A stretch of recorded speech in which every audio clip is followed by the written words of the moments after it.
북한 김정은에게 표창장까지 받은 북한 고위 외교관이 우리나라로 망명을 해서 정착한 사실이 오늘 조선일보 단독 보도로 뒤늦게 알려졌습니다. 이 외교관의 이름은요, 리일규이고 북한 외무성에서 마지막 직위가 북한의 형제국이라고 불렸던 쿠바에서 대사관 참사였습니다.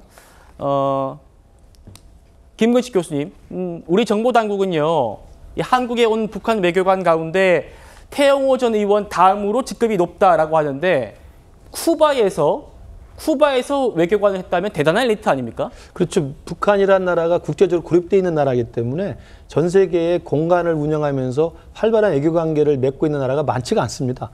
그중에 쿠바는 혈맹 중에 혈맹이죠. 특히나 사회주권 붕괴 이후에 중국이나 소련들이 붕괴했을 이후에도 쿠바만큼은 북한과 계속적인 유대관계를 맺어왔기 때문에 아마 쿠바 전문 외교관으로, 그리고 대표적인 북한의 쿠바통으로 알려진 사람이기 때문에 쿠바에서 공사 참사 정도의 위치까지 갔다고 한다면 북한의 외교가에서는 사실 엘리트이고 북한에 촉망받는 사람이라고 충분히 생각이 가능한 사람이고요. 그렇지만 오늘 돌아와서 이번에 조선일보에 난 그 보도를 보면 상당히 지금 북한 체제에 내부적으로 심각한 균열이 있지 않는가를 짐작할 수 있는 대목이 있는 것 같고요. 제일 대표적으로 저는 통일을 요즘에 김정은이가 포기를 하지 않았습니까? 김정은이 금년도 신년사부터 시작해서 남북 관계를 적대 국가 간의 교전 관계로 규정을 하고 민족으로서 통일을 포기해버린 상황에 대해서 거기서 가장 높은 급의 외교관으로 탄탄대를 걷고 있던 사람 중에 하나가 통일을 김정은이 헌신작전을 벌였다는 데 분노했다는 거거든요. 저는 이 부분이 북한 내부의 인민들, 또 주민들, 또는 고급 엘리트 사이에도 상당한 지금 갈등과 혼란을 주고 있다. 저는 이런 것을 단초로 볼 수 있다고 생각을 합니다. 알겠습니다. 지금 김 교수님 말씀처럼 오늘 인터뷰가 북한 내부에서 서서히 지도층의 균열이 이어지고 있는 것 아니냐라는 해석이 나오는 이유, 저희가 하나하나씩 분석해 드리겠습니다. 태영호 전 의원도요, 이 리일규 전 참사의 망명 소식에 환영하는 입장을 냈습니다. 그러니까 리일규 참사 참 잘 왔어. 대한민국 내가 살아보니까 정말 살기 좋은 나라야 하면서 우리 함께 통일을 꼭 이루어서 평양에 다시 가보자 이렇게 얘기했고요. 또 리일규 참사에 대해서 이런 평가를 냈어요. 김정일, 김정은도 알아주는 쿠바 전문가다. 김정은한테 올라가는 중남미 지역 문건을 직접 작성했고 심지어 표창장까지 받을 정도로 아주 능력을 인정받는 그런 외교관이었다는 겁니다. 자, 리일규 참사, 지금 들으신 것처럼 김정은의 표창장까지 받은 경력이 있다. 이게 굉장히 특이한 지점입니다. 바로 이 사건 때문이었습니다. 들어보시죠. The Panamanians suspected because it might be smuggling narcotics. This ship, this is called the MV Chonggang, has a history of involvement in drug smuggling. 자, 저희가 오늘 이 소식을 좀 심층적으로 다뤄보기 위해서 정대진 교수님 모셨는데요. 교수님, 알고 봤더니 지금 이 미 국무부 대변인은 마약 얘기했지만 마약이 아니라 무기였다는 거잖아요.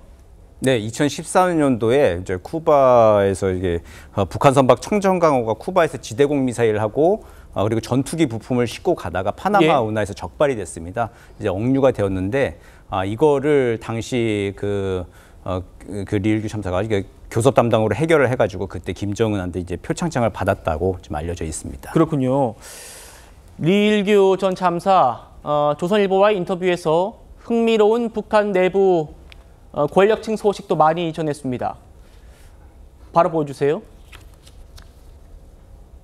자, 가장 먼저 김정은과 직접 대면했을 때의 그런 모습이에요. 김정은을 가까이서 보면 혈압이 굉장히 높겠다는 생각이 든다. 항시 얼굴이 술 마신 것처럼 얼마나 새빨간지 모른다.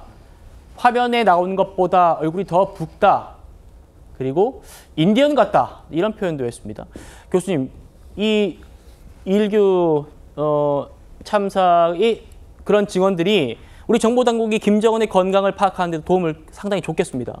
예, 그렇죠. 지근거리에서 차를 마셔봤다라고 이제 증언을 하고 있는 거죠. 그리고 또 김정은 표창장까지 받았을 것이기 때문에 그래서 충분히 개연성이 있는 이야기입니다. 그래서 차도 같이 맞춰보는 이 가까운 거리에서 봤을 때 지금 뭐 자막에 나왔던 대로 굉장히 혈압이 높을 것 같다.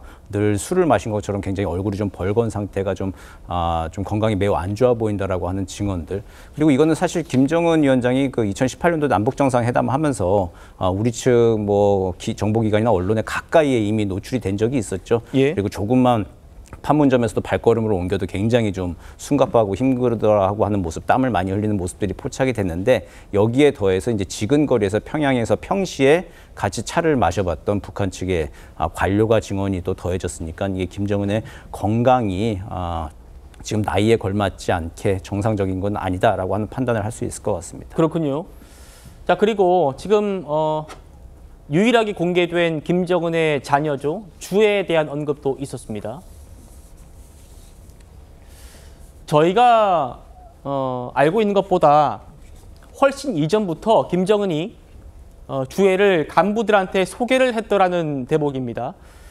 특히 김정은이 중요한 현장에 딸과 동행하는 것에 지금 이 일규 참사가 내 자식도 내가 이랬던 것처럼 저 어린 것 주애 앞에서 굽신거리면서 살아야 한다는 생각에 기가 막혔다. 그래서 지금 탈북하게 됐다고 배경 설명하고 있습니다.